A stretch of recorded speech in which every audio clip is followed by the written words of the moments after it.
Derek Moneyberg here. You're about to download some key money-making philosophies in your head with this next lesson.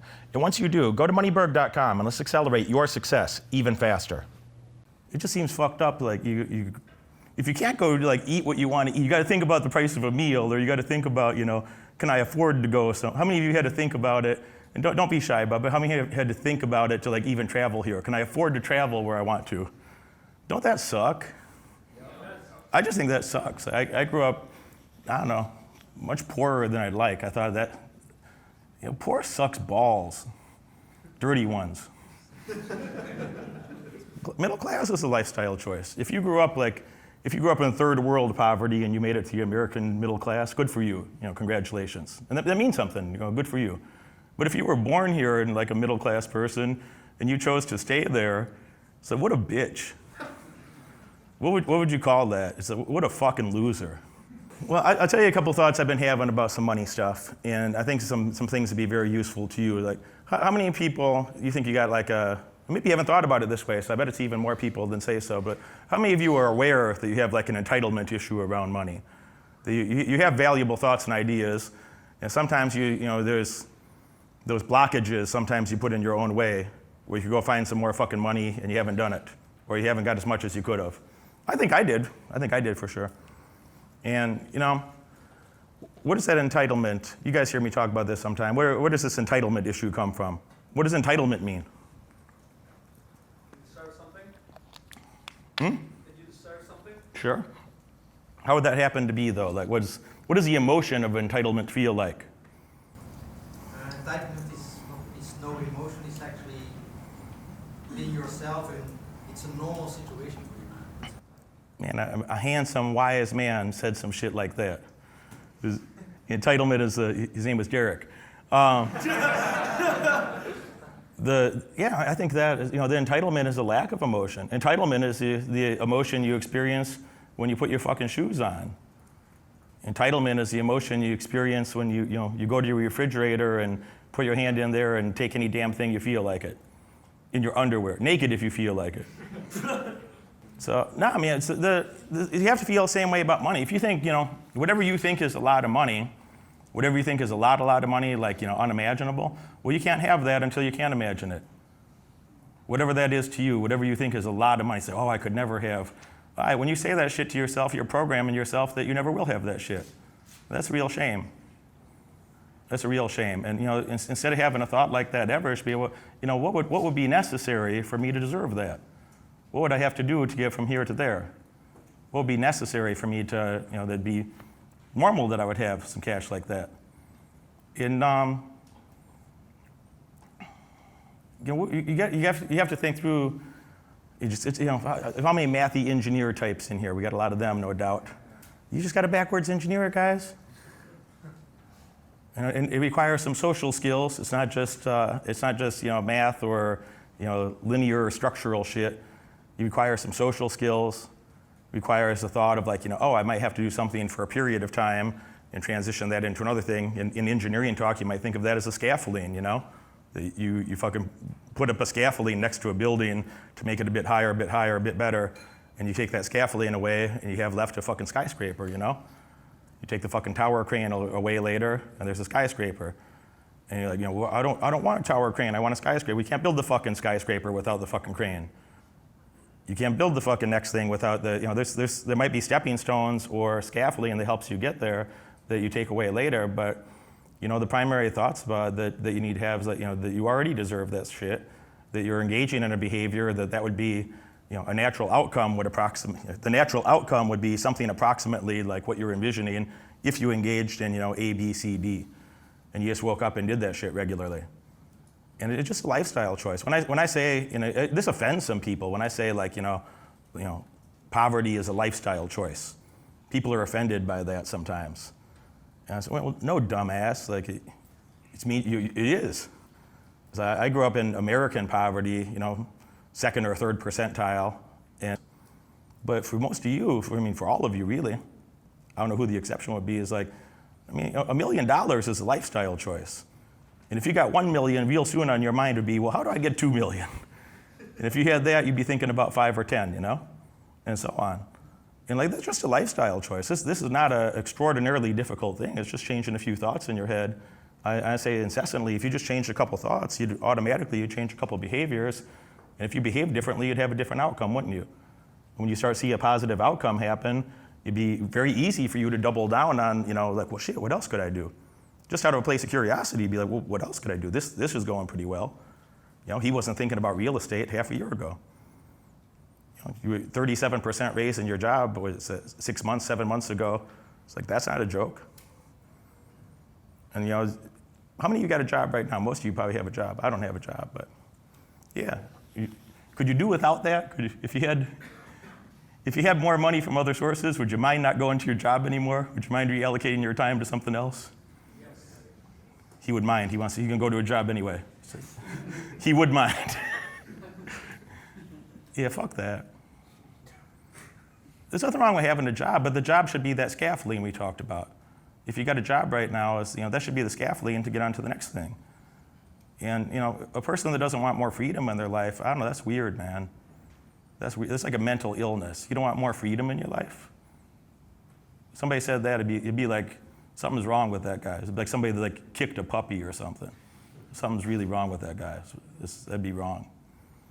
So that's what we have to get down to. How are we gonna earn more freedom? And I would say that there's a couple foundational thoughts. This is gonna sound real. Some of the mathy engineer guys would be like, wait, we came here to talk about money and business, and we're going to a lot. We're gonna talk about a lot of negotiation today, really.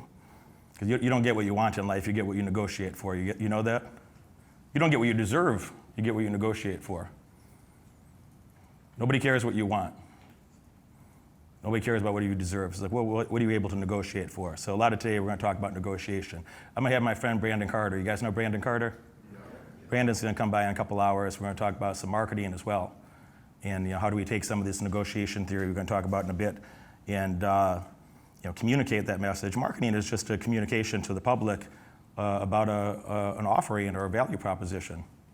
That's all marketing is. We're going to clarify that a lot later on. But a couple foundational thoughts before we get into, hard negotiation theory, marketing stuff is we got to figure out some of those blockages on the front end. I think that entitlement thing is huge. You're not going to have shit. If you don't conceive that you could have it, well, then you can't.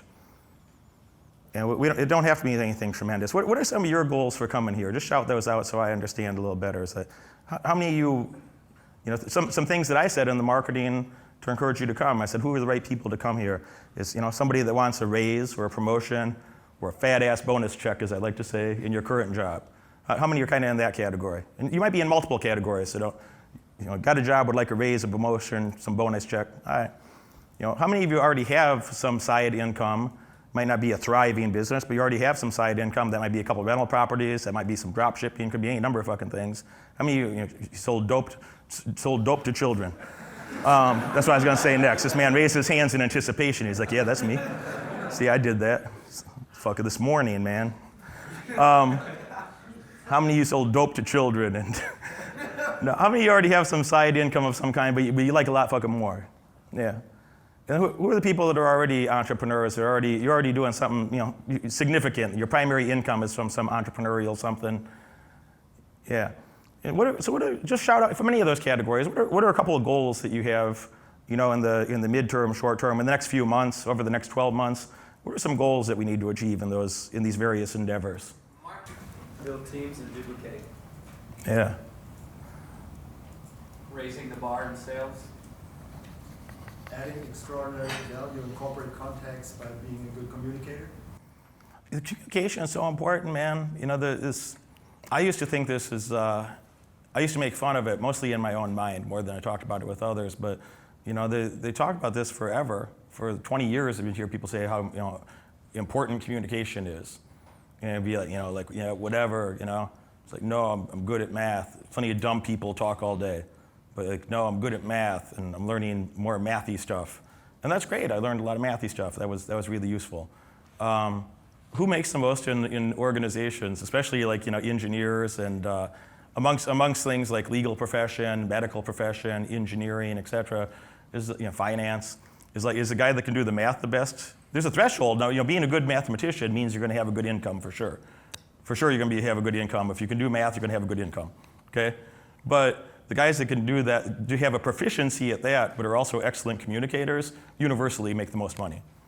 So the people that are, have a proficiency on the math side, or technical, various technical things, and are good communicators, that guy's getting promoted. That person is going to be bossing around people that are smarter than them. So that person's going to be supervising people that are smarter than they are, but they have a proficiency in that area, and they're better communicators.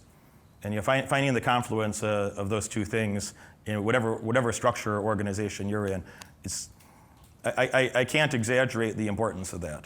It's understanding those two things, of having a proficiency in some technical skills, and then being a good communicator on top of that. If you're a good communicator but you don't know shit, that's not going to help you. That's not going to help. And if you had to pick only one or the other, I guess you might as well pick the technical stuff, as many of you guys would have. You might as well pick the technical stuff because you go find six figures somewhere if you can solve some problems in a technical context. But if you can do both, well, there's a lot of money out there. There's a lot of money. 'Cause there's relatively few people. There's plenty, but there's relatively few people that have both of those skill sets in various contexts. There's a lot of money at that crossroads. What's getting in your way of some of these things already? Why haven't you done it yet? Why haven't we already done all this? Too stupid. No, it's a true answer. I think that why haven't I done everything I ever wanted in my life? Well, time constraints and stupidity. There's a few areas I'm very, very, very good at, and I always joke. It's not a joke. It's true. It's like you don't want me to be your heart surgeon. It's going to end poorly. You don't want me to be your golf coach. It's not going to work good. There's a few areas I'm very good at. Most stuff I'm not. So yeah, if you were smart enough to do it, you would have already done it. So you're here trying to work on that. That makes a lot of sense. It's a smart and humble statement. It's like, oh, I'm too stupid.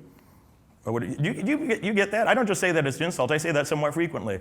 But that's not even an insult. It's just true. It's like when I say if you were smart enough to do it by yourself, you would have done it already. The people who get offended by something like that, which probably they're not here because I say that pretty frequently. The people that get offended by something like that is like, stay home and stay dumb then. To learn anything new, you have to have a certain amount of humility. You have to say, well, my life is not as ideal as it could be. I know things could be better. I know things, for some of you, I know things could be a lot better. Some of you is like, I know things could be even better. But that is a wise answer. Is like, I am too stupid. I'm too stupid. While also taking action to, if you say I'm too stupid and you hit the water bong again, and you stay on the couch as well, you wouldn't pay much for that person's future. So the net present value of their future outcomes is, better investments to make. But somebody who's like, oh, I'm too stupid, but I'm going to Harvard. I'm too stupid, but I'm learning about something. You would pay for their future. Their future is going to be good.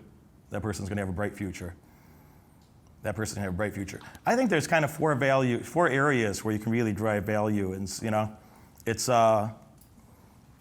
maybe in order of importance. There's the stuff that's obvious. If you broke your life up into a balance sheet, we just make an assessment of where are we now and where do we want to go, and then we can break into the pieces. Well, how do we get there? We're going to spend a lot of the day on how to get there, but maybe for another half an hour we're going to toil with some of these things. And you really should spend a couple days. I talk about this quite a lot, and some of you would have gone through the exercise I talk about frequently of those 3 sacred questions of what kind of a man am I, or what kind of person am I? What kind of life do I want to live? And who would be the right companions, plural, who would be the right companions for that life? And that means your lovers, that means your partners, that means strategic alliances that you might create in a business context or social context. If you don't know those things, it take you a couple days. Minimum, it take you a couple days to lock yourself in a bathroom and spend. How many of you have done that, by the way? How many of you spent those couple days in the bathroom? So keep your hand up, and then look around so the people in front know that you're not the only crazy ones. So I've been suggesting for some time. Thank you. I've been suggesting for some time you do that. Is that not an extraordinarily useful exercise? It just really clarifies, you know, for the first 12 hours or 8 hours at least, I imagine somebody who does that says, what the fuck am I doing? What the fuck? And they're probably cursing me, they're probably cursing themselves. I just imagine that's true. Did you guys actually curse me when you did that? You said, what the fuck is, what's the matter with that dude? And what's the matter with me that I'm doing this? Did you have that experience? Yeah. I imagine, yeah. I always thought it was that way. I actually never asked anybody before, but I always imagined, because that's what I would do, is I could imagine myself doing that. I did do it, but it was also from an internal thought. If somebody else suggested that I do that, I could imagine myself doing it and be like, what the fuck am I, why the, that fucking guy, chubby dude with fucking, look at his hair. What the fuck am I doing here? Why am I listening to him? Yeah, but for the people that do that, I never heard somebody said that they spent 2 days doing it and didn't get a tremendous amount of value from it. You know, you get real clear about, you know, who you are and what you want, and then who are the people you're going to need. You know, anything substantial you're going to do. I mean, this is worth writing down. Is, you know, if your goals are so small that you could possibly accomplish them by yourself, well, you need bigger goals. If your goals are so small that you could possibly, your goals need to be of an order of magnitude that it'd be impossible, it'd be laughable that you're going to do it by yourself. That's where this communication piece comes in. Why is that communication so important for people that have, you know, high performers, high net worth? It's, you know, because you're going to need to get shit done with other people. You're going to need to find synergies between you and other people to get shit done. You know, if you could do it yourself, you're very small goals. Very small goals. This video is brought to you by Moneyberg.com. I want you to go to Moneyberg.com right now to see where you can meet me live when I come to a city near you. I want you to be part of our audience. I want you to be part of our elite success programs. I want you to be part of the fun. Most importantly, I want you to ensure your success and your financial independence working with me while we travel around the world and help people live their dreams. Go to Moneyberg.com. Success is closer than you think. It's waiting for you there.